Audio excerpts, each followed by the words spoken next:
Heffron and Reep. Oh, yay! All the radio announcements actually have a personality. They're not sitting there all monodrone. They always are coming up with new stuff, new twists. Yeah! Every once in a while, you guys are not boring. You're listening to Heffron and Reep. Lock it in and rip the knob off. You're tuned in to the #1 show on the planet. The Heffron and Reep Show.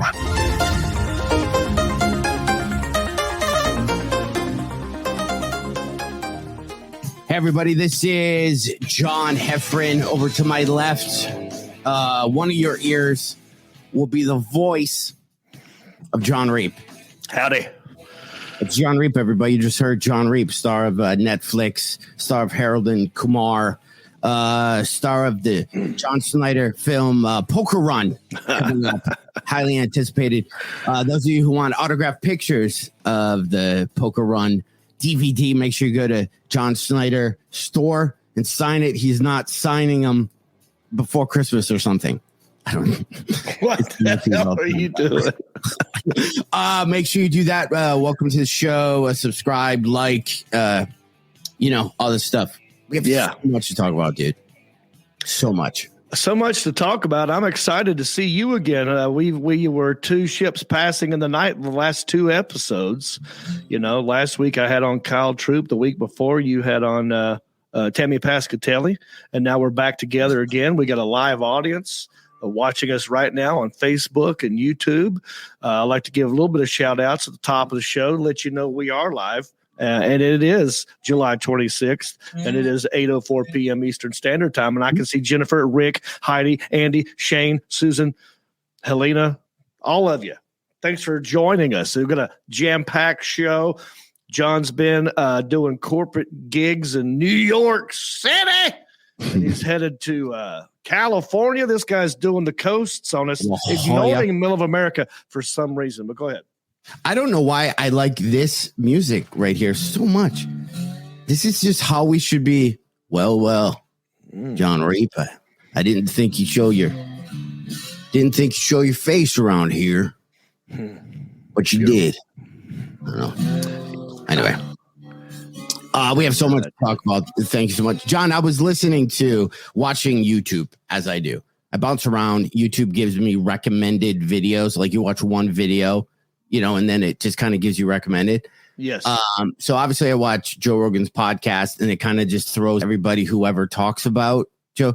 Dude, there was a reaction video of a jump rope guy breaking down Joe Rogan talking about jump roping.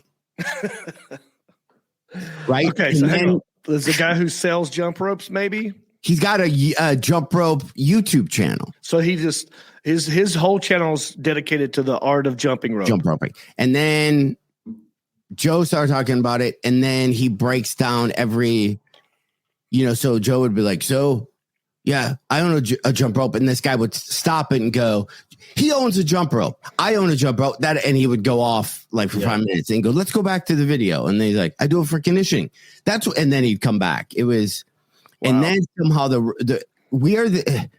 we would get probably, I'm guessing, you would know better than me because you look at stats, 1 billion more views if we start using the word Heffron and Reep own, and then just put in. Oh yeah, just put in any random, right? Because comic, like it's weird. There's a phase right now of comedy of comics on YouTube that literally think their reach is bigger than it actually is. Right. Like, to me, I think comedy is like the people who are into Dungeons and Dragons when you were in high school. They were really into Dungeons and Dragons. 99.999% of everyone else have no idea what they're talking about. But boy, they were really in. So there's a group of these like YouTube, I guess they're comics. I don't know. Yeah. A lot of them didn't go through the MC feature headliner phase. And to me, you automatically get knocked 20 points, demolition points or whatever on D&D if you haven't gone through that system. Gotcha. Yeah. You had a popular podcast, and then that got people to show up to see your shit 45 minutes. I don't give you the same street cred as somebody who did comedy in the 80s and had the MC feature than headline. I agree with that thought. I agree with the feeling. I wish the ticket sales sometimes reflected the way that we feel, because there are times where these YouTube guys who didn't do anything really except for make a couple of funny videos that they edited all day long in front of no audience, sell tickets, and then the people show up and they're like, what did I just watch? What is that? But I know what you're saying. There's a whole group of these people who are all into the MMA style of comedy. I'm also, maybe I'm just too old and I don't get it. I watched the dude, he literally talked an hour about how he's moving. And I guess we talk about boring stuff. I just don't. And it had a lot of I guess that's what the YouTube shows and podcasts are. It's for the people who already like that guy and just feel like you're just talking to your friends. And if you want to talk about moving all day, I guess you can, but I get it, dude. I don't, I try not to go down the rabbit holes that you sometimes go down. I don't know why I do. I wish the well for everybody. Yeah. But for some reason, I look, and then I look at how many views are on YouTube. I don't like it. No, you said, if we do some clickbait, if we use the word own, like Heffron and Reep own a new podcast on a different network or something, where we just and throw a name out there. We got to start picking fights. But what you just say their name and like what's owning them. We can literally, I've seen it where I've watched stuff going, these are Bobby Lee is fighting, and I'll go click, and it's just one. So owned will literally at the end of maybe we'll pick a name, and we won't even have a story to go. Oh, I got it. I already know which one I'm going to. Well, I don't know if I should ask you first. Well, it's a little clickbaity, but that's kind of what the idea of the troll. Can we do this one? Can I do? Go ahead. Well, I won't say the name. I'll just give you a teaser of who we could use. All right. Okay. And I'm gonna Eddie Vedder mushmouth sing it and try not to say the actual words of the song, and then you have to guess the person, or either say yes or no. Okay. All right. Right. Does that make sense? But I'm not going to say the name. I got it. No, you could say yes or no, but this will be the Heffron and Reep own blank. All right. Does that make sense? Well, do it and I'll see if I catch on. I think I got what you're saying. So here's the person I was thinking that we can own maybe later on. Man, my hair is thinning with the backwards hat. This is not a smart I was move. going to ask you why the backwards hat. I have real hard opinions about the backwards style hat. Well, Just it looks sideways because my whole I feel my webcam is crooked, and when I put the hat on, it's crooked. But my brother, side note, and then we'll get back to what we're talking about. He was in town from North Carolina this weekend, and he was talking about, you can tell how drunk he is, and I'm going to take my headphones off, by how much his hat. So your hat starts normal, and then as the night goes, as for every drink you have, your hat starts to spin, and then it goes, if the hat goes all the way around in a full clock, then you're really drunk. And then if your hat's below your eyes, this is when you're about to fight. When you're doing that, hat's covering your eyes thing. Yeah. That's all a forward-facing style. Real quick, I don't do backwards hat if it's the snap band. I only do backwards hat if it's a fitted hat, and I still don't like that. Because even that looks like it could be a do-rag or a beanie, because unless there's a logo on the back, it says something. Sometimes. Yeah. But go ahead. So here's the person maybe we can say we own. And we're just making up something. We don't really own them or even know these people. But here's the song I'm singing. That's all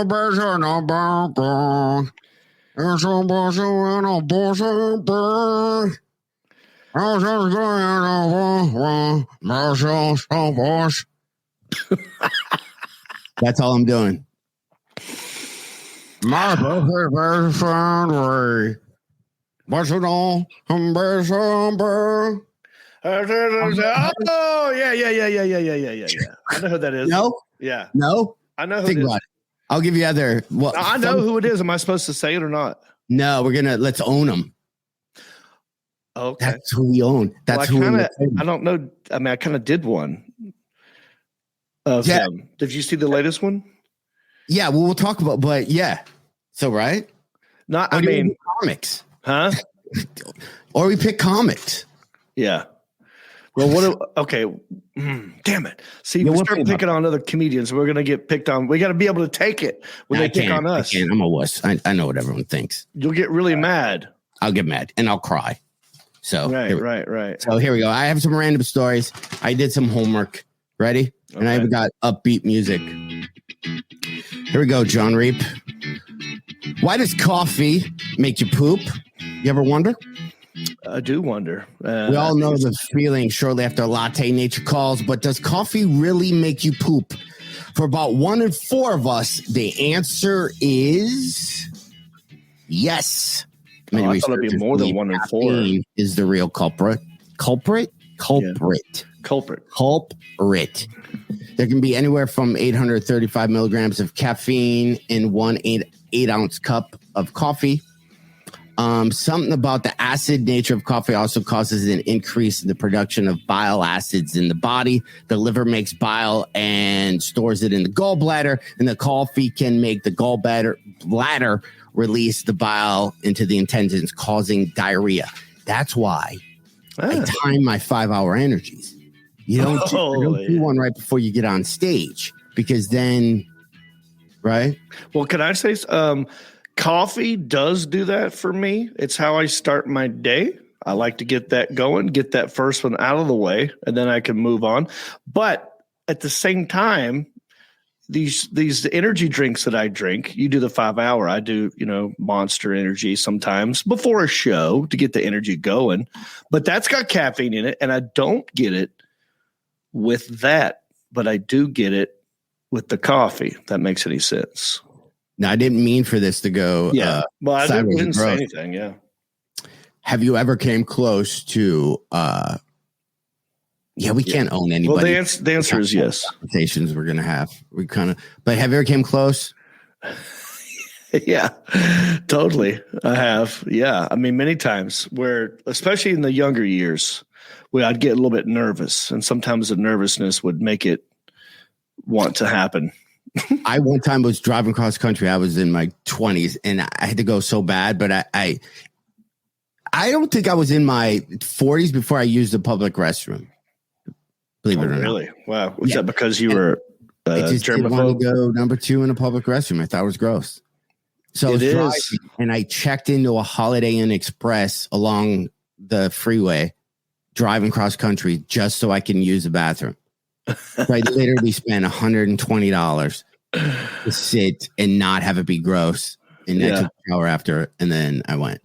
Hang on. I got to comment on this one comment because I don't know how this guy knows about this. Maybe I said it one time. Stephen Dean. Okay. Just wrote little Johnny Reepy sitting in his teepee, drinking his pee-pee. You were warned. Now, that is something that happened to me when I was like in preschool. Like someone said that to me, or it's a thing that happened. So I must have talked about this somewhere before, or this guy, I know him from back in the day. But it's funny, we were just talking about going number 2. Anyway, I'm sorry. I got sidetracked because that's a deep cut right there. He got me with that one. Yeah, you probably can't do that joke. You'd probably be canceled if you're a kid. Like we used to have one in I apologize now if it offends any, but we used to do this thing with your hands. Is this racist? And they would go, and you would do something with your hand, and you go, me Chinese. Oh yeah, I can do that. Oh, not that. You're not talking about that. One was like me Chinese, me play joke, me go pee in your Coke. Oh yeah. I remember that. You can't say that now as a kid, right? I mean, I just said it. Chinese, me play joke, me put pee in your Coke. I remember that one. You're making fun of you're doing, and I don't think you can do that now. Yeah, no, we can't do that. That's that. Want another rando? Let's not do that. Yeah, you want another rando? Sorry? Oh, sure. We'll get off the poop talk, I guess. Okay, hold on. Watch this. Let me type in here. Oh, I like that. I can hear you typing. I'm typing. You got those old school long keys. Yeah, I'm with my thing. So here we go. Well, look at this upbeat one. Does swimming count as a bath or shower? What do you think? That counts as a bath, not a shower. Counts as a bath. Social media was If torn you by have this a question. bar of soap, although when I was a kid, I have a pool. I grew up with a pool. Me and my brother used to do it all the time. And then my dad would say, "You're good. You got in the water. You rinsed off. You're fine. You don't need to take a shower now." But as I got older, and certain people that I was with would be like, "That's gross. You got chlorine all up in you, and that algae or whatever. You need to go take a shower before you get in bed." And I would do that. Now that's in my head.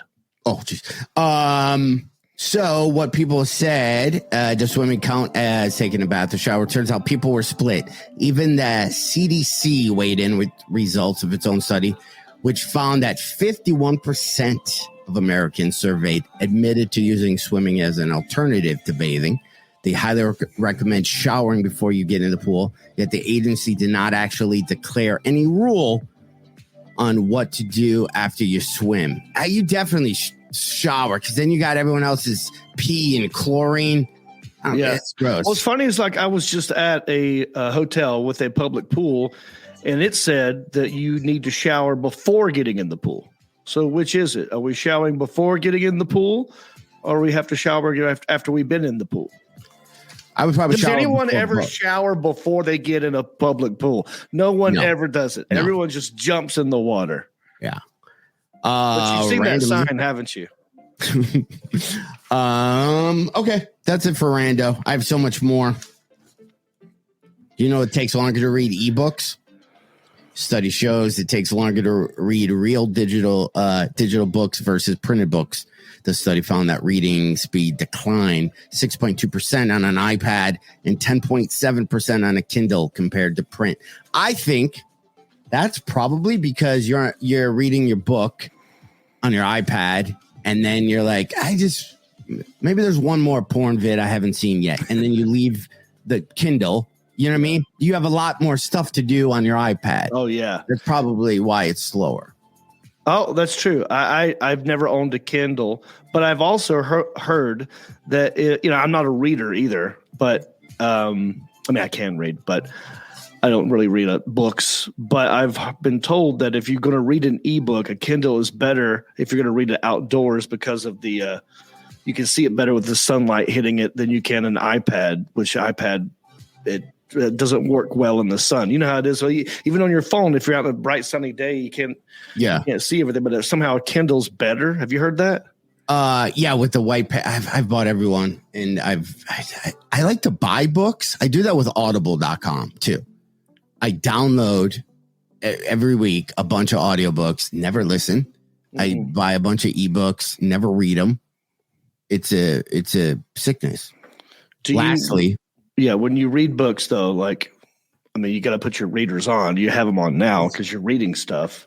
Going to, but do you have different glasses for books than you would like a digital book, like paper?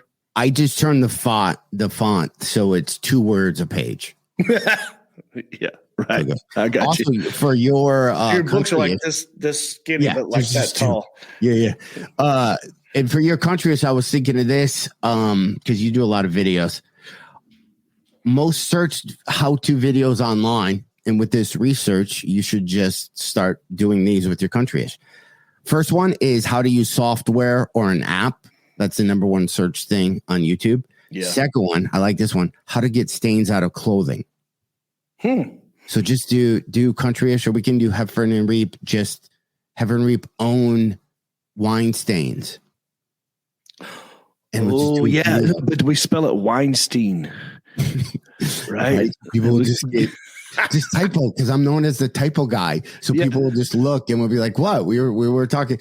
And the other one was how to do computer games, like rare stuff, beat people, etc., and then makeup tutorials. Yeah, a lot of I see a lot of it's random, like on TikTok, right? So now sometimes my routine is before I pass out, I might just go to TikTok and just start looking at random videos, right? Yeah. I feel like TikTok's algorithm is quicker and more efficient than maybe Facebook or YouTube's algorithm, and that it knows me. It knows what I like. It learns my patterns better. It knows what I watch quicker than maybe Facebook or YouTube would, because it turns out it's a lot of cats. Like, I like watching cats. And of course, there's a random girl in bikini getting thrown in. And then it's back to cats. I love the dance videos ones. I just cannot remember. I don't know how people do the dance stuff, even though they're 10 seconds long. It's just my brain won't let me. I don't know how people do it. It's a lot of work. I mean, I wish, man, in my younger days, if TikTok was around, I would have killed it, dude, because I was a dance machine.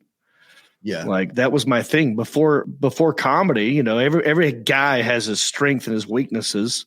Yeah. You know, since comedy came around, since I got good at that, that's the strength. And I lost the other strengths, which was dancing. Dancing was the strength before comedy. That was my end to meeting girls. I go to dance club and I'd be that one super fly white guy who could actually dance and knows all the words and moves to the stuff. And my friends are like, damn, boy, you got rhythm. That could maybe be a movie for you. Yeah. Just thought it's so in the movie, you have an estranged, is that what it's called? Like daughter. Like, and then whatever. So right. you guys don't talk, or there was a fallout or whatever. And then you find out she's getting married. And then you actually get invited to the wedding because your ex-wife's like, just go. And then you haven't talked to her. Like, well, I'm glad you got remarried. And there's a whole thing. And then the whole time you're trying to create a flash mob for your daughter. You decide to get real hip and trendy. So you create a flash mob for your daughter for her wedding. And then you get kidnapped by the Russians, and then you can't be there. And then you have to escape and kill everybody and then get back for the flash. I just added that because I think, you know, it's timely. But you didn't have a thing, but I just made it up. And then you get it. And then at the end, you have the flash mob dance, which no matter what, everybody loves those. So the movie ends strong. Everybody loves good flash mob dance. Everybody. So then you just, and then. I got that Christmas, we pitched it to Hallmark, the Christmas flash dance. Yeah. Flash mob. Flash mob dance. Yeah. Jingle flash mob. He's this. You're a big time lawyer, and your car breaks down in a small city when you're going to visit your mom, and then you decide to join the Christmas flash mob. But you hate dancing. Did you say when you were threw in the Russians? I think we needed some action. So were you doing that because it was like the Russian mob? Like you had a okay. Something. I like they that. didn't want you to dance because if you dance and this couple gets married, then the families lose power. I don't know. Now I'm let's workshop it. Let's have the people, like Zach and Victoria and Ball. I think it might be a good Christmas Jacob, maybe Jennifer and Zach can help us brainstorm that idea. Wait, I've switched it, and we'll pitch this to John Snyder. Okay. He'll do. You go from city to city. He'll make it. You go from city to city creating flash mob dances. It's not COVID anymore, so people can do that. Yeah. And you just bring happy, and then you leave. And when they turn, they'll look at you like, we did it. You're gone. You're just gone. You just see you just getting on a flash bus. mob guy. Like, yeah. It's kind of, yeah. And then you find out you're not real. Like you died in 1976 at a disco, but your ghost goes around and just teaches people to dance. You give people the spirit. You're like the Blue Man Group. You don't even know who it is. Spirit. Yeah. Is what you do. Well, I want to throw this out at you. You know, our buddy Brian Heffron, same last name. Yeah, he runs and owns the Comedy Zone where I just was, but he has a potential side gig for me, and I felt like this could be good for you too had you lived here. There is a minor league baseball team in Gastonia, which is in between Hickory and Charlotte. Okay. They're called the Honey Hunters, and they're not part of Major League Baseball. You know how minor league teams are like, there's farm teams for the major leagues, there's minor leagues, but it's all part of the Major League Baseball system, right? Right. Well, there's some minor league baseball teams out there that are not affiliated with that. Okay. And so, but they still are good baseball players nonetheless. Anyway, the guy who is running the stadium over there in Gastonia, or the arena, it's not just baseball. They got a huge entertainment complex area. Long story short, he wants I might be hired as a consultant to come up with fun, funny ideas to get people into the baseball games, even if they don't like baseball. And we had a nice long conversation, and flash mobs was one of the things that came up in this conversation. Something to do. You know how there's a 7th inning stretch? Mm-hmm. That's just that's everyone knows that in baseball. But like, what if we did our own thing every game, but the other team doesn't know? Like if you thought of the Harlem Globetrotters of baseball, right? But they're Gastonia, right? So what would we do? What shenanigans could we pull? What fun things could we do to get people into the stadium and have fun things going on? I know your brain is racing right now. Yeah, I immediately thought of some but I guess I think there should be a whole channel of just Jumbotron feeds. Okay. Right? People love them. The Kiss Cam.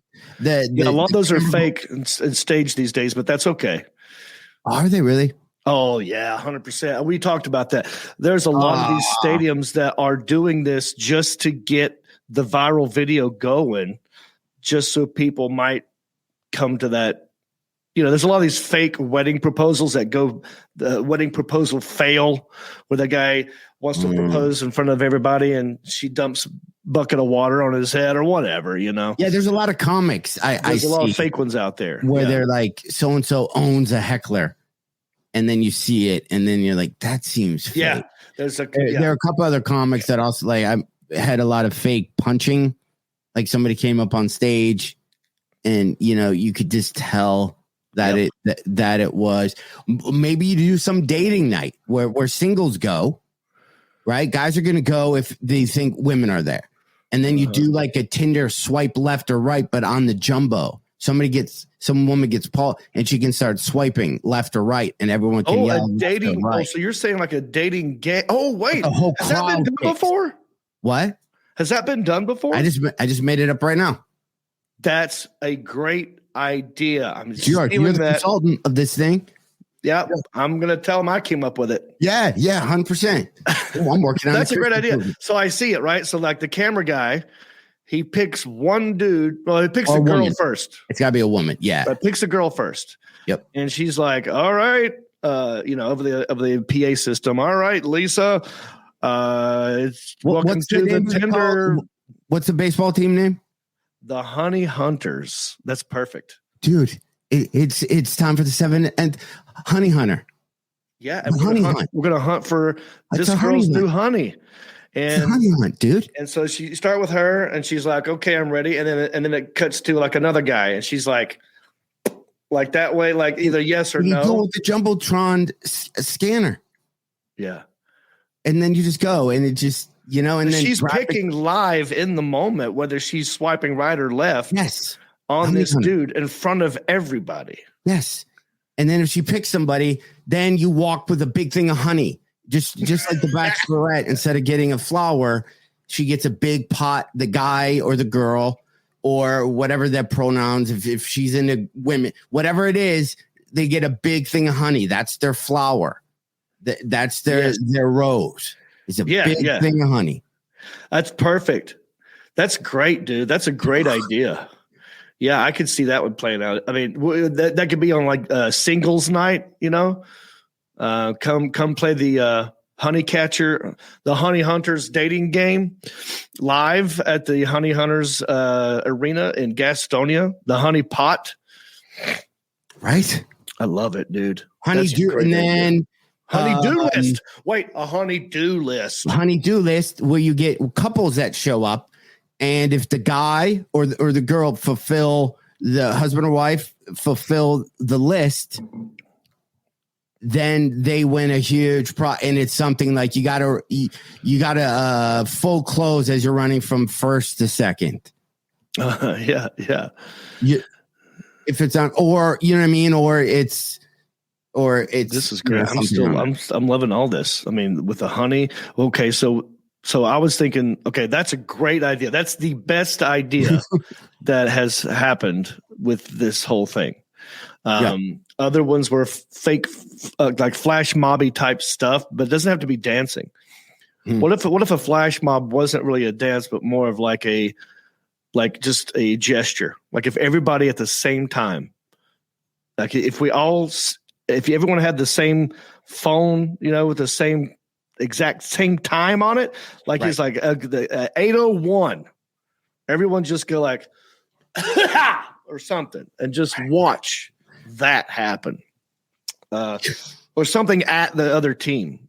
Like maybe we do research and we find out one of the team's names, and it's a certain sort of heckle at the other team. Yeah, that'd be great. But I love so far the Tinder. What do you call that one? The honey hunter dating game. Honey hunter. Yeah, the honey hunter game. The honey hunter game. That's it. That's great. That's how you do. So what else do we do? Let's keep going. This is great.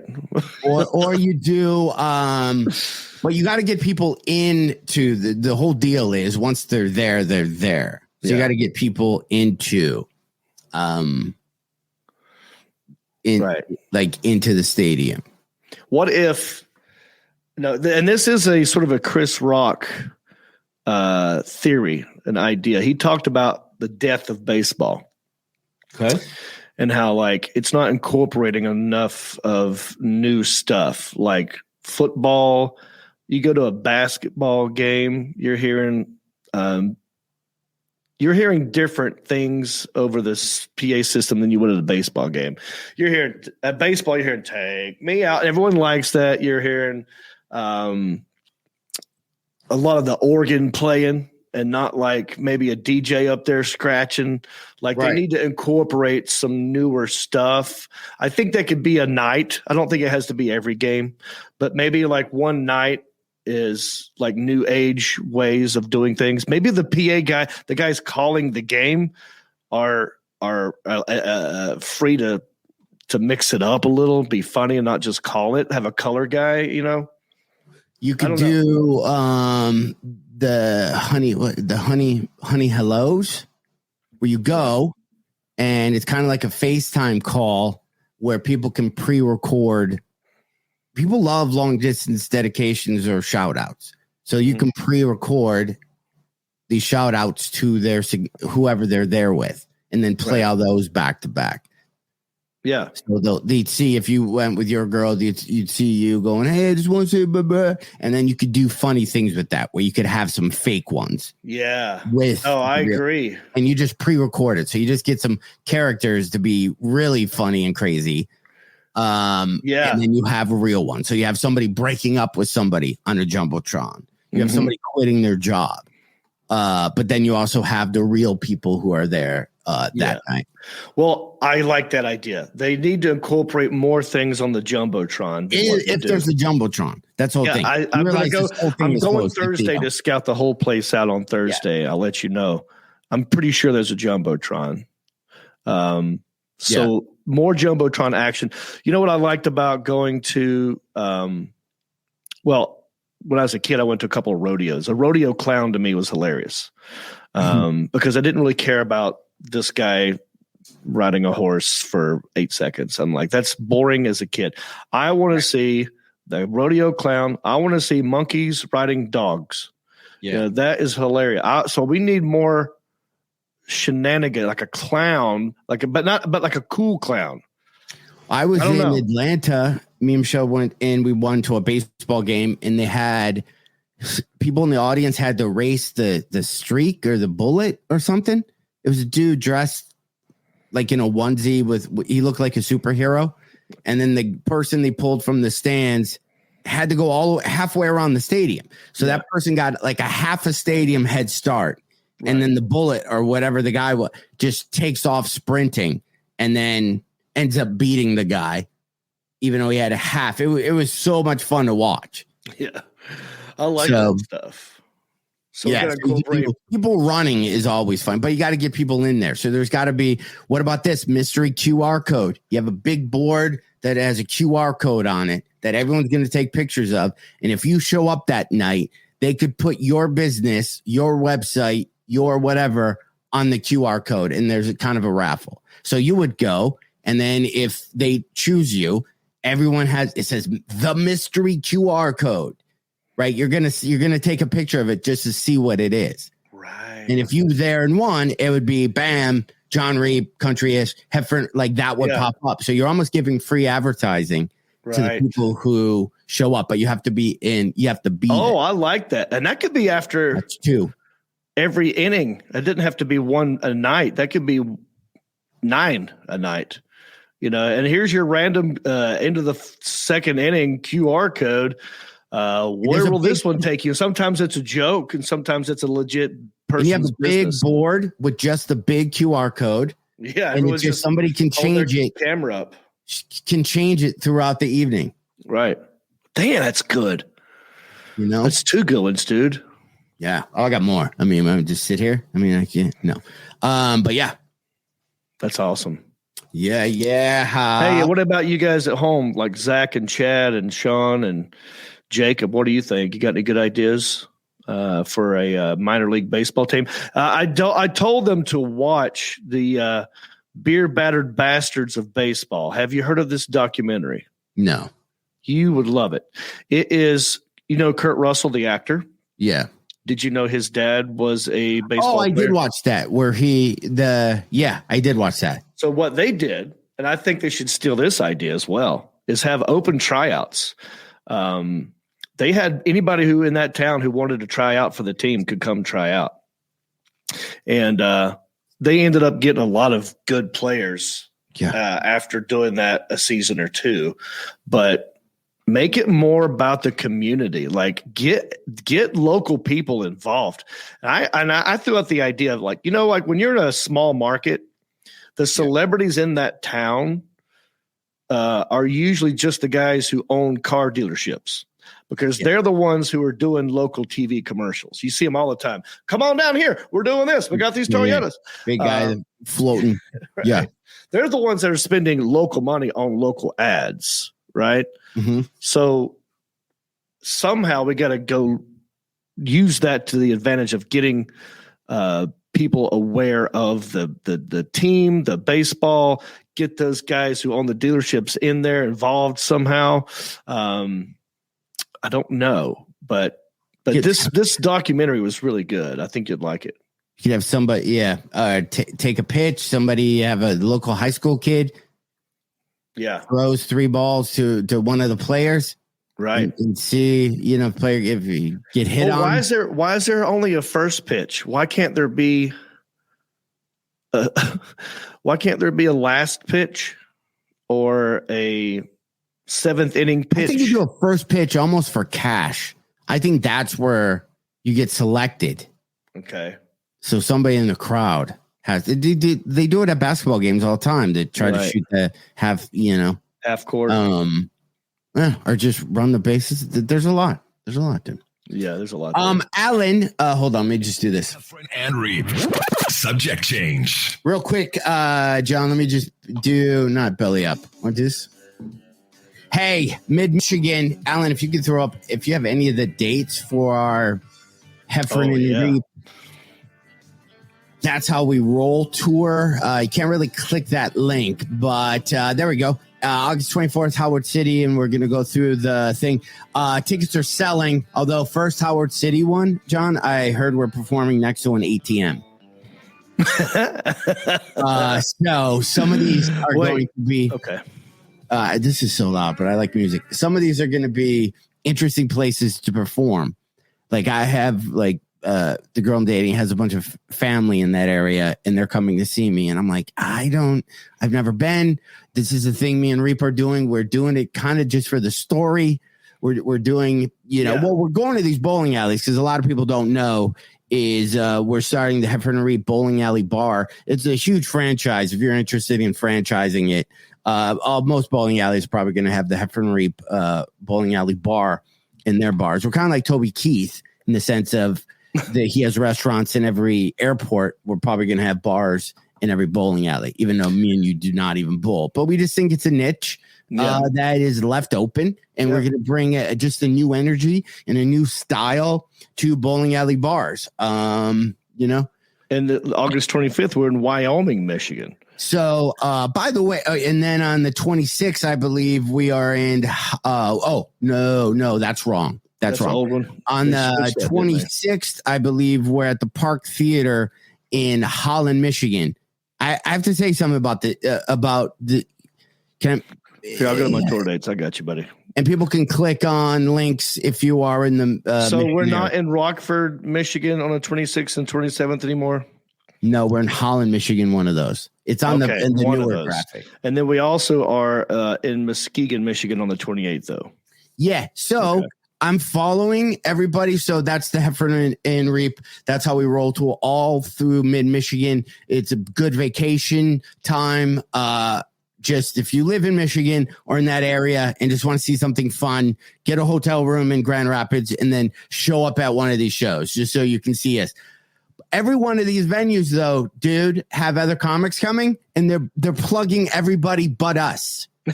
I'm trying not to get mad about it, but there's a place in Holland at the Park Theater that keep posting other comedians, and I don't like the ratio is 6 posts to ours. And then I've been doing hey, John, we were just talking about this. I've been saying stuff. Wow. Underneath, and then at one, then I got in a fight with some guy because he said our two pictures look like we're two uncles, like two gay uncles, because of our headshots. They kind of melted together, and that we're holding hands or we're doing something with each other's hands. That's what our picture looks like. What's wrong with that? I go, well, then you're not going to enjoy the show. Eddie Griffin is coming a week later. Enjoy that show, and good luck him showing up. So I'm posting. I'm kind of like. I mean, we're going to sell out, but I don't know why it bugs me. Because we're the only ones talking about the bowling alley shows or these places. I guarantee you the other comics coming will mention it once on Instagram one time. Right. Or they just tell better than the guy who jabbed at us, was he a comic? No, I don't even think he lived in Michigan. I said something and then we made up. I said, well, you know what? I am an uncle and you were half right. I'm actually holding Reep's hand. Reep's not holding. Right. You just go with it and then it kills any kind of, if you get mad at it, it gives them fuel for fire or whatever. But yeah, no, I think probably what's going on, and I don't know if it's correct. I don't think it's the philosophy's right, but they're probably banking on us selling those shows out without help. Any press. Yeah. And so what they're trying to do is plug other people, in the hopes that those shows will sell. But I don't think it's personal. I think it's you're a big deal in Michigan, so how was Heffron and subject? Oh geez, stop. How was your shows? Man, I was in Charlotte, North Carolina, the Queen City, doing shows at the Comedy Zone. They were fantastic. I did Thursday, Friday, Saturday. I had some good friends come up and hang out different nights. One night, Saturday night, you'll be jealous of this. I saw Old Crow Medicine Show. They were playing, right next door at the big Fillmore Theater. And they were playing Saturday night. They started at 8:00. And so what I did was, as soon as I was done selling the last T-shirt on Saturday night after that first show, I got my friends and the owner of the it was a scene from Goodfellas, dude. You remember when in Goodfellas they're getting escorted through the kitchen? One shot. It's one shot, and they go, and then you grab the table, and they bring the table and set it right. We were movie stars. It was exactly that scene, except a longer walk. But we went through 2-3 different kitchens. And then once we got into the venue, we went right through like 2 VIP areas, and now we're in the back. And it totally impressed my girlfriend and my friends. because as soon as the show was over, the manager of the club goes, "Reep, we got to go. Are you ready? We got seats. You want to go?" I'm like, "Yeah." I said, "Mark, Nicole, Jody, let's go." And we just started walking, and we went through all these little back alleys. And the only thing that didn't happen was a table come flying in and sat, like they did that scene. But Old Crow Medicine Show, if you ever get a chance to see these guys, do yourself a favor. I got the T-shirt. I got bought all the merch. Yeah, dude. I am a huge fan of Old Crow Medicine Show. I like that hat, though, too. Well, they're the ones, and I judge people based on their answer to this question. Who sings Wagon Wheel? Right. So you're either going to go, if people go Darius Rucker. I go, you're a little late to the party. Yeah. I like Darius Rucker, but he's not the best version. The best version is Old Crow Medicine Show. And Darius Rucker sings it because he heard Old Crow Medicine Show's version of Wagon Wheel. And Zach, I love me some Hootie. I've seen them in concert as well, and they do a good version. But actually, Bob Dylan probably did it first. I'm just saying the first time I heard Wagon Wheel was Old Crow Medicine Show, and that's where it got famous to me. Right. Before Darius Rucker did it. But they put on a great show, dude. It's high energy bluegrass. And the guys who are in the band, they're funny. They got funny banter. They've worked out they're great showmen. They dance around. It is a fun show. How many people were in the crowd? How many people were in the audience? They're at the Fillmore. Probably, oh gosh, I don't know, 1,500. Yeah, COVID. Yeah, nobody's worried about the Delta virus. No masks. No. Well, that's good. They put on that show because they probably. I mean, how many shows have they done this year? Well, they were supposed to play a year ago. Yeah, this was a makeup show, and they were supposed to play at the venue that's outdoors, which holds more people. But tickets weren't moving, so it was what it was. And shame on Charlotte for not supporting these guys. I mean, are they from Charlotte? Used to be a lot more fun than it is now. What's that? Are they from Charlotte? No, but they should be bigger than that. Have you not? What do you know about these guys, dude? I don't. I have one of their albums, but I don't know a lot. I will now, though. I mean, I can't even look at my phone to see what I have. Tell It to Me is a great song. Yeah. If you like fun dancing music that is a little bit of bluegrassy, it's got some soul to it as well. I mean, these guys are just great showmen. So anyway, we went there one night. That was a good night, Saturday night in between shows. Second show Friday was one of those. Sorry, this is the version I have on my phone of the song. By the way, right? I have them. That's him. That's yes, exactly. Yeah. So you don't even know who they are, but you know them from that song.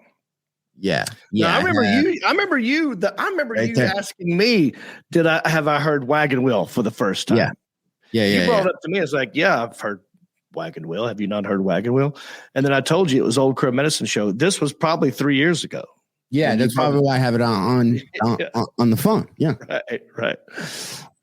So what?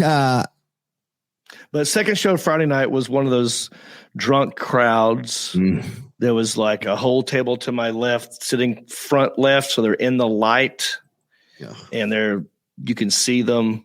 And there's like a couple of hot drunk chicks, and the dudes are, and they're not being heckly, just being loud and repeating the jokes to their drunk friends who didn't get it loudly. And so it's distracting, and I'm having to deal with that. And the guy who opened for me, and I love him, he's a friend of mine. His name's Court, but he's a little dirty. I mean, he talks about sending a dick pic. He talks about going down on girls. He talks about it's a lot of stuff that I don't talk about. Right. And on the second show Friday, when it's a younger crowd who some of them probably got in free at the last minute, it was a pain in my ass. And so I was ready for that show. I was done with that crowd. Yeah. And I kind of put it in autopilot in the last 10 minutes because I was ready to wrap it up. Right. And when I got off stage, I'm out there selling my merch. And I'm sure I had a great show. Everyone was like, oh, it was great. It was great. But in my head, I hated it because I knew I could do better. You know what I mean? Right. I got mad at myself for not owning the moment. But the show was over. We're getting ready to kind of leave. And I thought it was over, like selling merch. I thought everyone had left the venue. And here comes this couple, guy and a girl, come walking out. And again, I don't know who knows me. I don't know who doesn't know me, right? Right. Because it's the second show Friday. There'll probably some comps up in there. And the guy goes, Court, like he was going to talk to Court. And so I said, oh, well, they must be done with me. So I just try to slip on past them and go to the green room. And the girl goes, where are you going, fucker? No. I was like, oh, sorry, I thought you guys wanted. She's like, come here, you dumbass. Just like summertime, no class. Right. So it's a lot of aggressive behavior. And then she's like, come on, man, we're from Hickory or something. I'm like, okay, cool. Yeah, let's take a picture. I just really wanted it to be over with. And I was trying to make him happy. But then I was getting mad because she kept cussing at me. Right. And then I said, oh, let's take a picture. Hip, hip, hooray, Hickory. Woo. She goes, don't be condescending, asshole. Like Karen. I said, all right, well, I'm gone. And then she said, where you going? And she punched me. Yeah. Like with a fist in my ribs.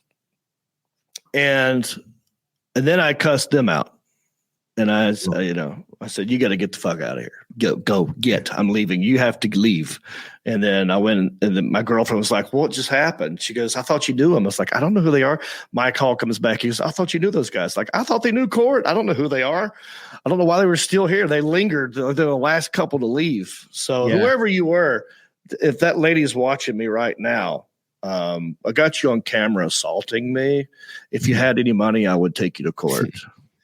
Yeah, you're not allowed to hit people. You can't hit people. And I'm one of these dudes that looks like a good old boy you went to high school with, and you can smack him on the arm real hard or punch him and put him in a headlock and go, you old scallywag. But just know this, I absolutely hate it. And if it keeps happening, I won't be doing meet and greets. So I have a similar story. I was in New York this past weekend. Today, whenever. I'm in New York and get there a couple days early, do a bunch of sightseeing stuff. We walk across the Brooklyn Bridge. We went and ate at some nice restaurants and da-da-da. Although New York City itself is anyway. Go ahead. So I do a corporate event. In Pauchuck. I don't know where it is. Somewhere on Long Island. Papawa. I say something about New York City, and I'm dying to know what you want. So gone downhill. Is it nasty? Is it dirty? Is it filthy? People we were accosted nonstop. Like crime infested. Literally nonstop. A lot of homeless people. A lot of asking for drugs. And, I sold it to everybody. I'm starting to think, John, because Charlotte was that for me too, this experience. I'm starting to think every major big city has gotten a lot crappier in the last couple of years. Well, less safe. So less fun to walk around and be yourself in. So we're in like Chelsea area or whatever, and there's a couple blocks you have to go where it's just, I feel just uneasy, right? Because people kept coming up to you. Yeah. So I go do my corporate event. I'm in, and they send a limo because there's no green room, and I'm performing outside in a park for a Rotary Club in this really rich area. Wow. And they raise a lot of money, and they do a lot of great things with it.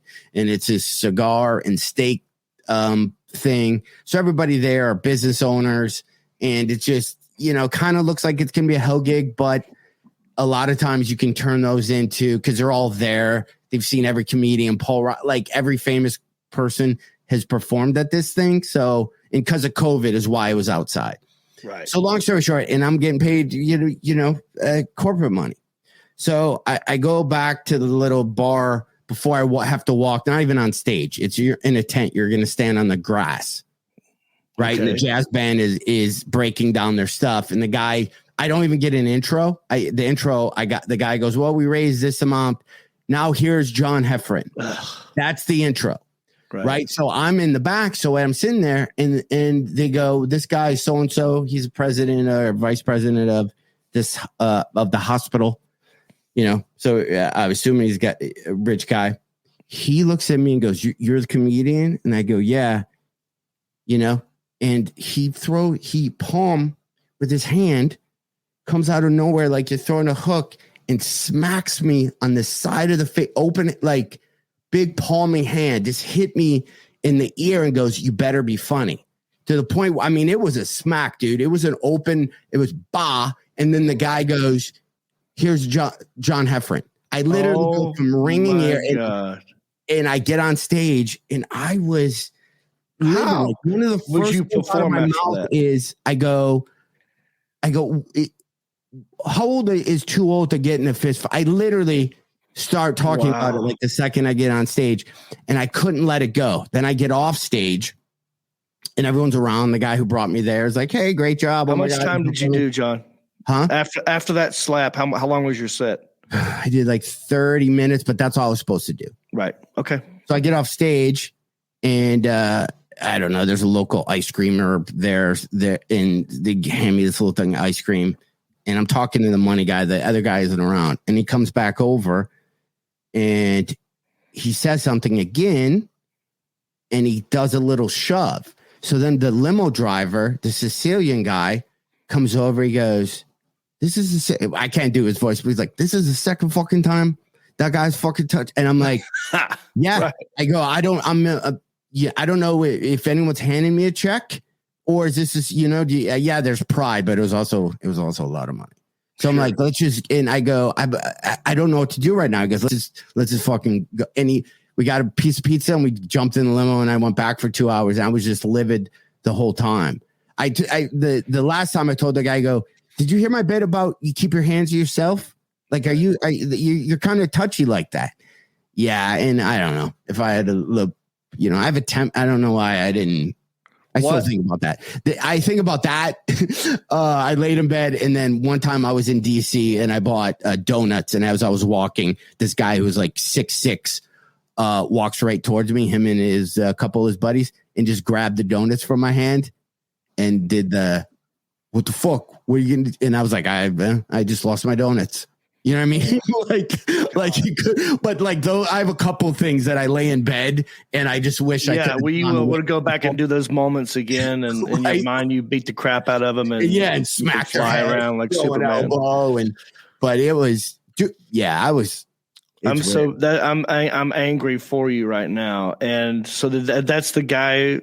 That's the boss, the guy who was slapping you. No, he was in the crowd. He was, there were a bunch of really rich business owners. Oh, and so the guy who brought me there and wrote my check was super friends with him, and nobody kind of knew that this happened. Like when the guy smacked me, did you better be funny? Did you say anything after that? I mean, to him, I had like a half a second or 2 seconds from the point where I walked immediately on stage. Oh. Like his hand disappeared from my thing as I heard the guy go, "Let's welcome." Oh my God! Like, who touches like that? You should just not touch it. What's the instinct? What I don't understand the reason. I'm mad I didn't see it coming. I'm literally talking to the guy, listening out of the other ear to see if I'm being introduced, and then thump. Yeah, right. No, I'm mad at it. Like, why didn't I defend it? Why didn't I? It just came out of nowhere. Yeah. Well, okay, so those people need to burn in hell. I hate that. I hate those kind of dudes. I think there's some dudes. I don't know. Sometimes some guys are intimidated by comedians in that they don't like the respect that comes with the power of making a large group of people laugh at one time when they can't do it. And so there's like this so all they know is like, hey, you're the wise guy, huh? You think you're funny. Yeah, you're clever. Yeah. They want to boss you around physically because they're a little bit pissed that they can't do what you do, or that they're jealous that the attention's on you. So they hate that. So I hate those dudes because those are insecure little assholes. Yeah. I hate those dudes. Also, something very similar happened to Steve Byrne one time years ago before either one of us had done anything on TV. We were doing college gig, and the headliner was this comedian named Henry Welch. Do you ever heard of that guy's name? No. He was one of those BET comics that you'd seen on like Comic View a bunch of times at night. He had a little bit of a following. Funny dude. He was funny enough, you know. And then And you guys are opening for him? yes. So me and Steve were booked by the college to open for that guy. Right. Okay. Now that guy brought his own guy and didn't tell the college.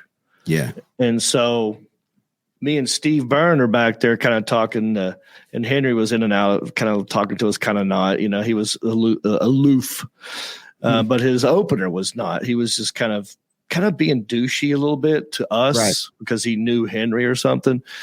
And so Steve was just like, oh, so it's three of us. Then it's Henry. Oh, I didn't know you were going on. And then right when the kid who was running the show announced Steve Byrne, that other comedian took his water and just threw it in Steve's face. Oh, fuck. Seconds before he had to walk out there. He literally walked out going like, holy shit, the craziest thing just happened. And but the crowd don't know that because he was backstage. Right. And he's like, anyway, Poughkeepsie, it's good to be here. So he had to totally about face it, which is what you had to do. And that's a whole nother skill, which I admire that I don't know if I could do, but you did it and Steve did it. Hats off to you guys. But it's never, ever cool, as we know in life, to just smack somebody in the face. I mean, when that girl punched me in the ribs, John, right. I think the fact that she was a girl is what kind of held me back a little bit, because in my brain, I had already grabbed her by the throat and picked her up and slammed her up against the wall. Yeah. And then I was already getting taken to jail. Yeah. That's how angry I got. And I said, we have to leave because I can't be around. These people are going to go hang out at the same bar that we were trying to go to. I'm like, I can't go there. Yeah. I was so pissed off. What's the water throwing guy doing now? Never heard of it. I don't remember his name. I don't remember what he looks like. You should we should have Steve on to tell that story sometime. Because he remembers, and obviously he remembers.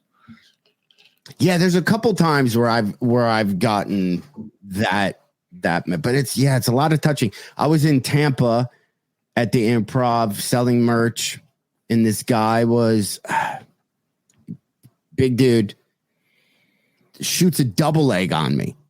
So we're at the bar. You may ever been to the Tampa Improv when they have that big huge bar in the front.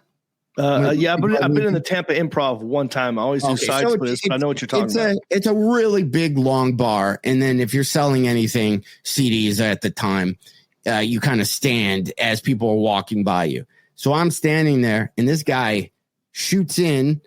And so you have the bar. Then above the bar is headshots of people who've performed there. Mm-hmm. Right. But it's pretty high up.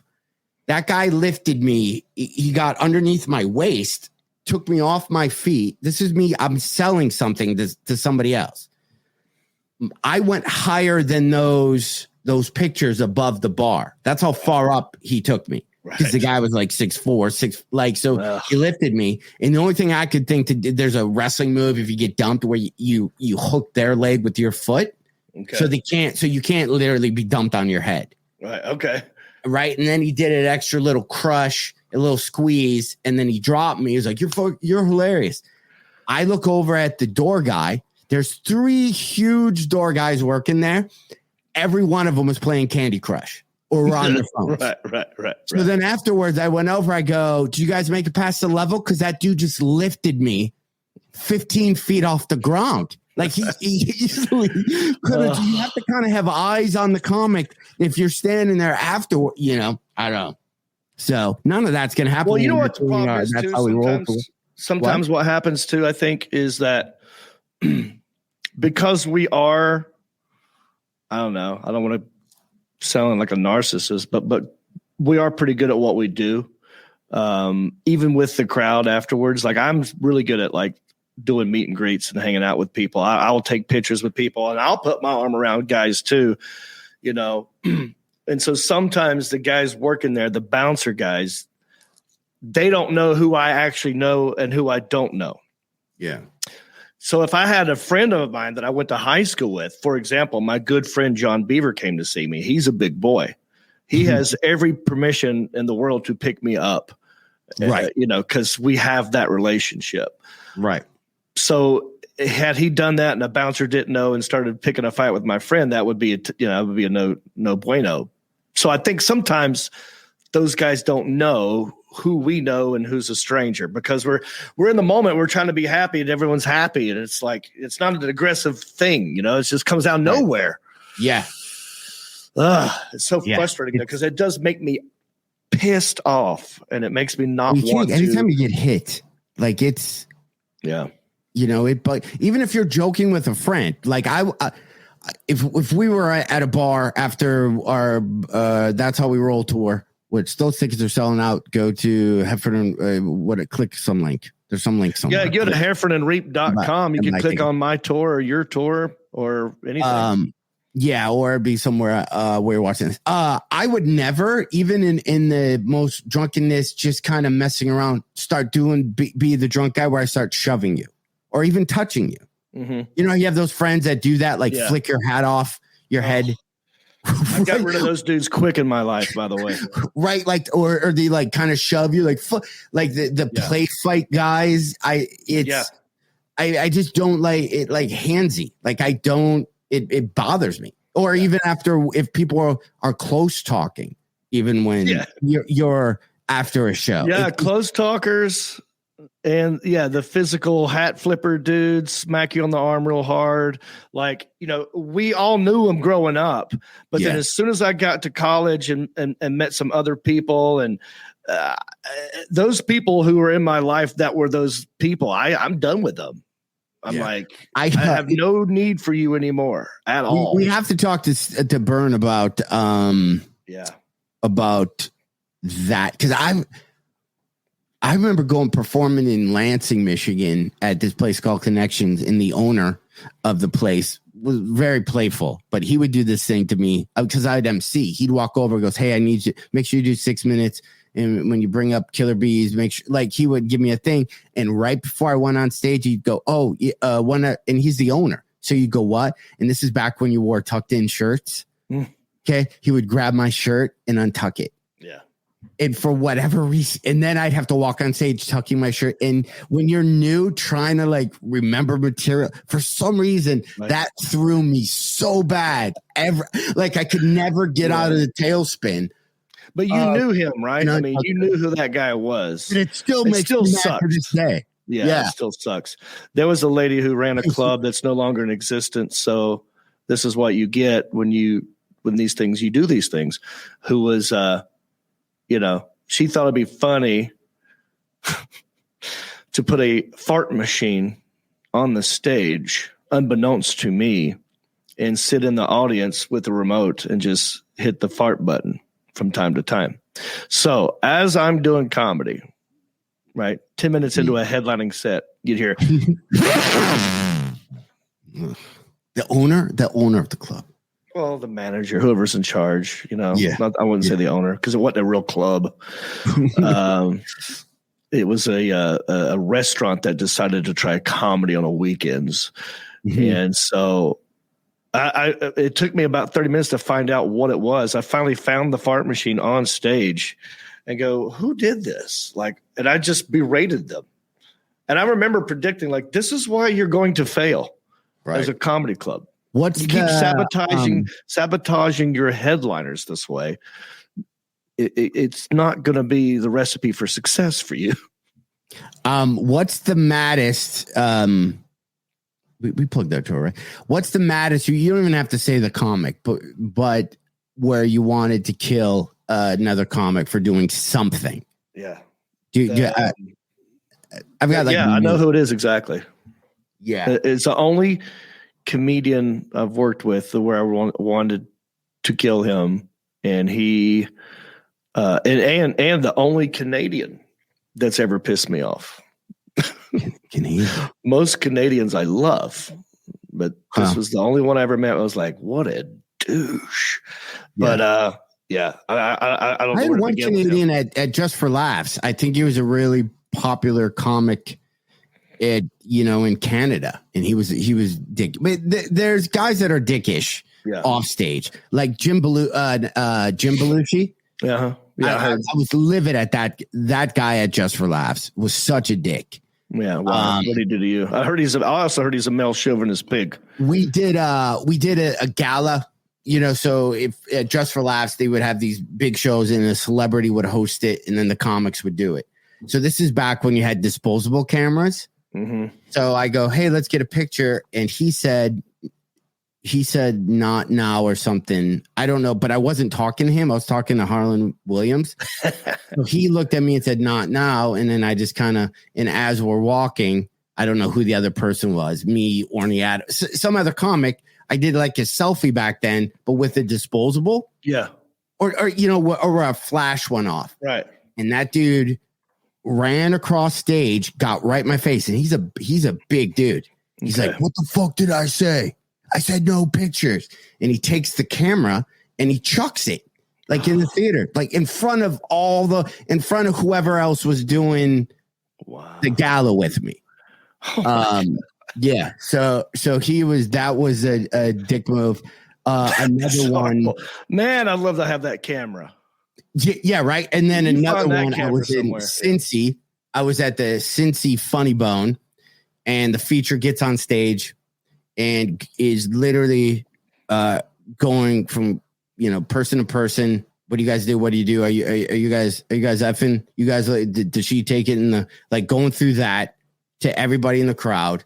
Super dirty, right? Like I literally downloaded a counter on my phone, one of those, and every time he said the F word, I would click it, and I was looking at the door guy. Go, how many times do you think he'll say it in 3 minutes? Yeah. Right? And so we're having this over under, and it was like 32 times in 2 minutes or something.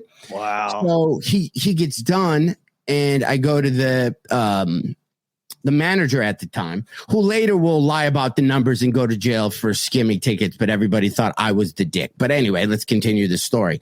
I go, hey, you can't be, he's got to not be this dirty, or we got to cut his time. Yeah. So give him the option. Say you can either not drop the F-bomb every 5 seconds and do your entire set, or you're doing 4 minutes. Your choice. Right. He gets on stage and goes, it's hard to do without swearing, but I know we're on Facebook, so I'm trying to be a little. He goes, who you guys want to keep it real? This motherfucking headliner doesn't know how to follow anybody who's keeping it real. Do you want to hear about fucking? Like he's doing that and goes for 20 minutes, just doing it. So I looked at the manager and goes, that's on you. You told him to not do it, and he's disrespecting you. So I would keep that in mind. Right. Every time he ever wants. It's not just right. It's not just against Yeah. Yeah. And then I had another time where another feature where I cut him because he was super dirty, and he came to me and told me nobody cuts his time. Oh my God. I hate those people. And I'm like, what's troops passing you guys? It's not up. Yeah. I don't understand it. But anyway. Right. Well, real That's quick. why I'm doing shows with you, John Reep, because I know it's consistent. I know you cause no problem. No, I want everybody to figure out the Michigan shows. If a headliner came up to me and said, I need you to do less time, but you're still going to get paid the same, I go, copy that. I could go home if you're going to still pay me. I got no problem doing less time. Yeah. For the same amount of money. But was this guy this weekend, Court, who I've known forever, and I like. He's always been kind of the guy talking about strippers and all that kind of stuff. And so the last show on Saturday, after I just watched Old Crow Medicine Show and I came back and I'd asked him to be, I said, can you be as clean as possible? Yeah. Because I know in your brain, you've already embedded these words into your act. And sometimes it's hard to cut them out after you've been doing them so long. And now all of a sudden here I am trying to ask you not to do it. I know it might be difficult. So I said, can you, that's why I said, can you be as clean as possible? And then, he was kind of jokey about that, which led me to believe that he didn't like that, me saying that. Anyway, he has a joke about a dick pic, right? So if I'm having to follow this, and we all do, but I said, if I'm having to follow this, then my only resort is to do this. And so what I did was I Googled on my phone, 5 minutes before I went on stage, I Googled micro penis, and I found a very, very tiny picture of a penis. And I took a screenshot of it and I had it on my phone. When I walked up there, I said, enjoy your ads you're going to get on Facebook now. I said, keep it going for a court, everybody. I've known the guy for a long time, and it's true what he said.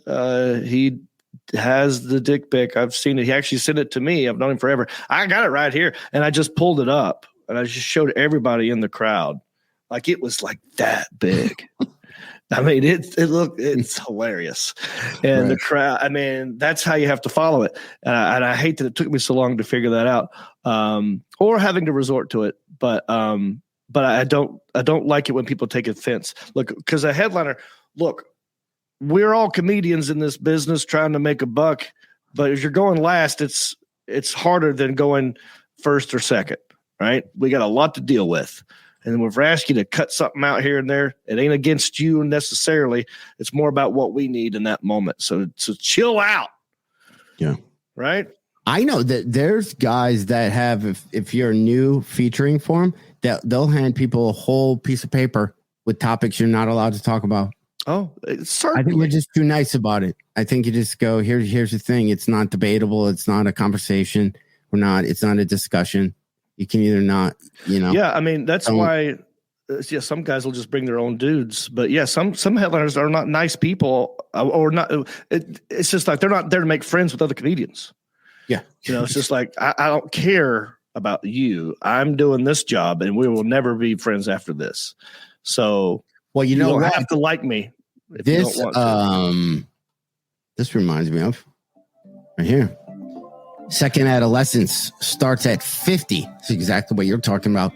Ever hear second adolescence? This is a phase in your life when, like a kid, you start to live life on your own terms again. Research says second adolescence begins at age 50. So you're almost there, John. Maybe that's why you're starting to feel some of this.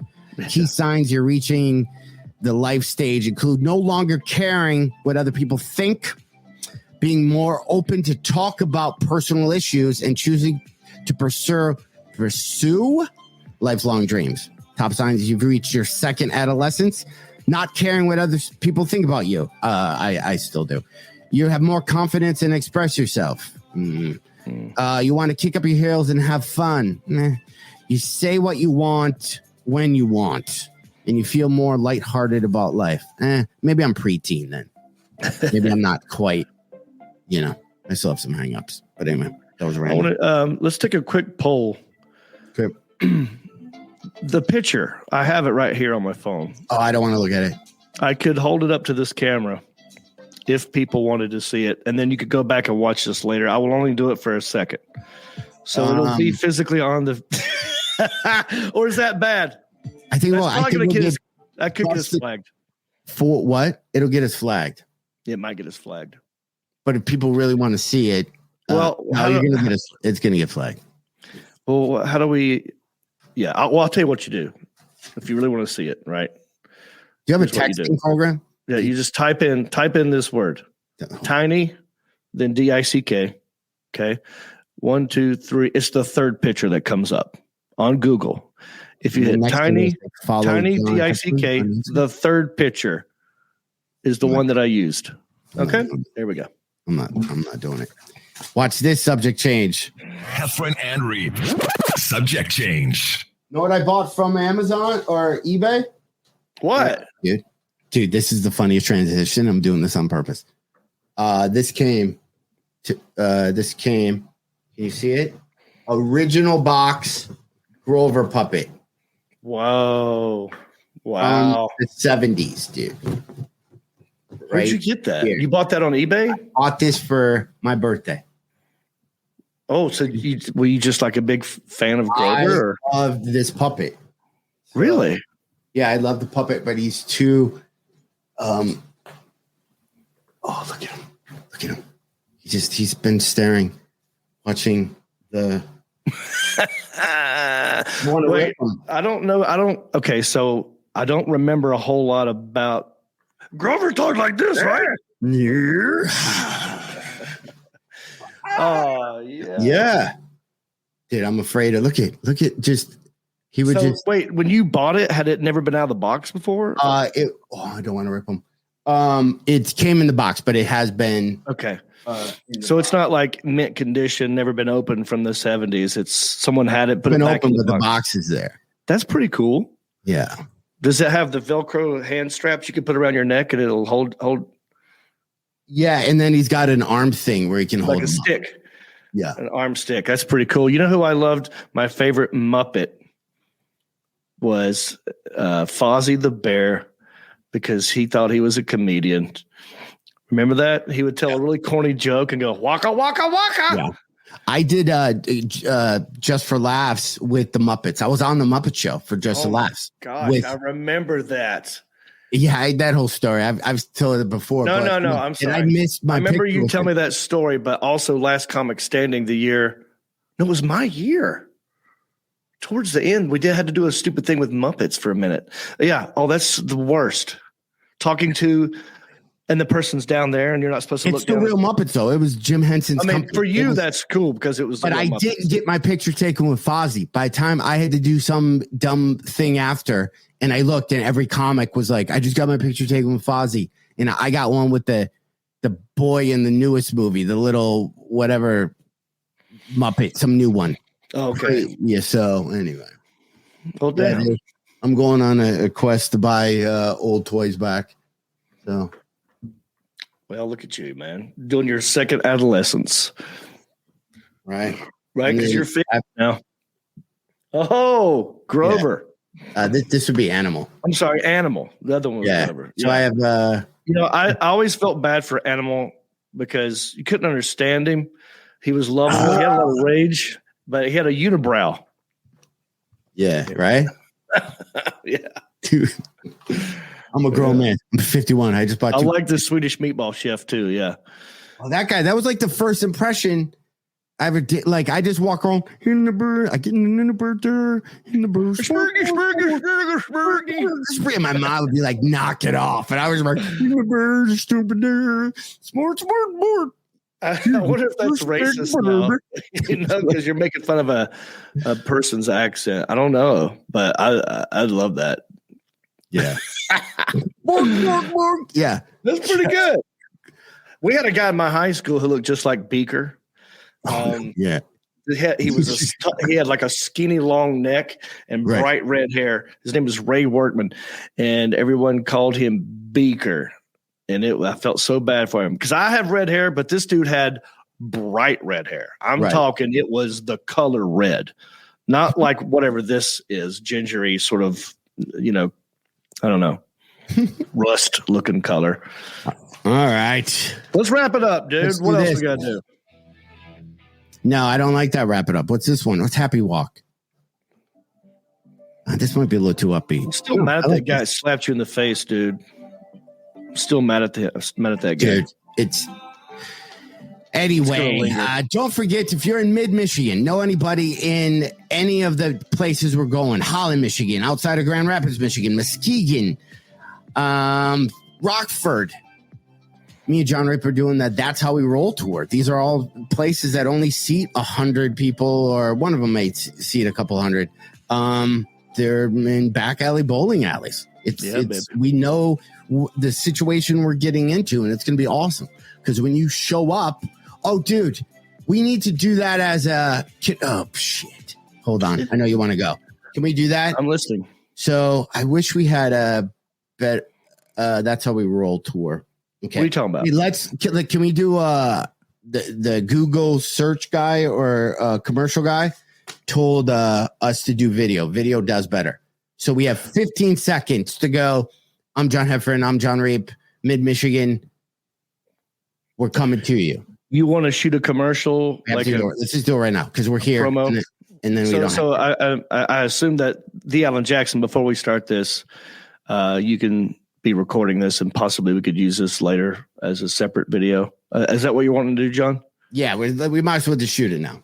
You want music behind us? Make sure the Alan Jackson can do that before we. I don't want to. Yeah, we can do that. Okay, we're gonna do it just right now. We have like 15. So you just go. I'm John Reep. I'm John Heffron, Mid-Michigan. We're coming to you, and we have like. Maybe. Yeah, if I hold my hand up, which way is Michigan? This way. I should have got the charcuterie board. I go. It's all here, all over here. Yeah. Okay. Anyway, all right. Ready? Okay. So, do you want music? Let's do music. We're gonna go happy talk, or do you want to do upbeat funk? Here's what this sounds like. I'll do that. That sounds great. Okay. Ready? Okay. Hold on. Here we go. Are you starting or am I starting? What? Are you going to start or should I start? I'll start. Okay. Hold on. Let's go upbeat funk. Ready? All right. Here we go. No, I don't like that. Sorry. Okay, redo it. Okay, man, if John Snyder's watching it, he's never going to hire me for Poker Run 3. Not for editing purposes, no. Okay, ready? Here we go. And hey, everybody, it's comedian John Heffron. And John Reep. We're coming to you, Mid-Michigan, to do our That's How We Roll tour. If you've never heard of us, Google us. Find us on Spotify, Pandora, Netflix. We've done a lot of stuff, and we're coming to you. I don't think people know we're yeah, that's fine. Should we say heffronandreep.com at all, or more take? Yeah, okay, let's do that. Okay, ready? Okay, here we go. Ready? Should I pick different music? Want to go or do a little more country? Well, twang it up a little bit. Okay, twang it up. No, not that. That's where we're coming to town. Yeah, then I have to look at you like this. Okay, there you go. Okay, ready? Hey, everybody, it's comedian John Heffron. And John Reep. Mid-Michigan, we're coming to you live for our sellout comedy tour. We're doing a bunch of shows in Mid-Michigan. If you've never heard of John Reep before, what are you, crazy? Google that guy. And if you've never heard of me before, let's just keep that the way it is. See John Reep, Mid-Michigan. See me, John Heffron. It's too long. Fuck. Dang it. I was killing it with my faces on that one. Okay. Let's do, okay, one more. All right, last one. Okay, ready? Here we go. Do you I think you got to say John Reep quicker. Okay. Because we have to hey, I'm comedian John Heffron. I'm comedian John Reep. I'll say, and I'm comedian John Reep. Okay. Ready? Hey, Mid-Michigan. I'm comedian John Reep. What? That's John Reep, and I'm comedian John Heffron. If you've never heard of us, okay. Let's do it this way. I did that on purpose. Let's be really bad at doing these.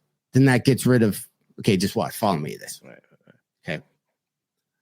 I'm gonna go upbeat funk. I like that. Okay. Hey, Mid-Michigan. I'm comedian John Heffron, and you can Google me. And I'm I'm John Reep, also Google worthy. We're doing comedy in Mid-Michigan. Yeah, talk to the hand because that's Michigan, and we're going to be all over in the middle part of the hand of Michigan. Michigan. Click on the link. .com. Click on the link. I don't know. Okay, maybe we can't use it. We'll do it later. All right. So anyway, that is the Heffron and Reep show on this Monday. Hope everyone's well. Have a good week. Next week, John, am I here? I'm doing a lot of traveling. Where are you going to be? Los Angeles. I'm in La Jolla, California, at the Comedy Store this weekend, and then Monday I'll be rushing back to make the show. But I'll be here next Monday. Very good. This weekend I'll be with Rodney Carrington at the Barnyard Amphitheater in Sharpsburg, Kentucky on the 31st. One show. Me and Rod Sickle. Come see us. And I'll be back here Monday as well, brother. Check out the Country-ish podcast. And remember, if you learned anything from the podcast, man, we own Steve Byrne. Let's just use Steve Byrne because she'll be like, were you guys talking about us? Yeah. Even though we did. Heffron and Reep own Steve Byrne. Yeah, and he'll listen. And then see which one of us get a text first. Because he'll watch it. He'll watch the whole podcast to see where we mentioned it. And also remember, keep your hands to yourself. If you learned anything, keep your hands to yourself. You don't touch anybody. Right. Make like a Georgia Satellites song. Keep your hands to yourself. That's it, everybody. We'll subscribe.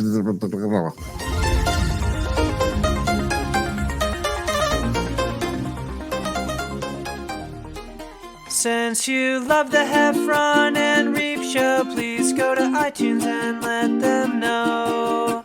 Rank the show and leave a comment. We don't care what you write, you know. They, Heffron and Reep, have low self-esteem. So please validate them by ranking them and making them seen. So no matter what you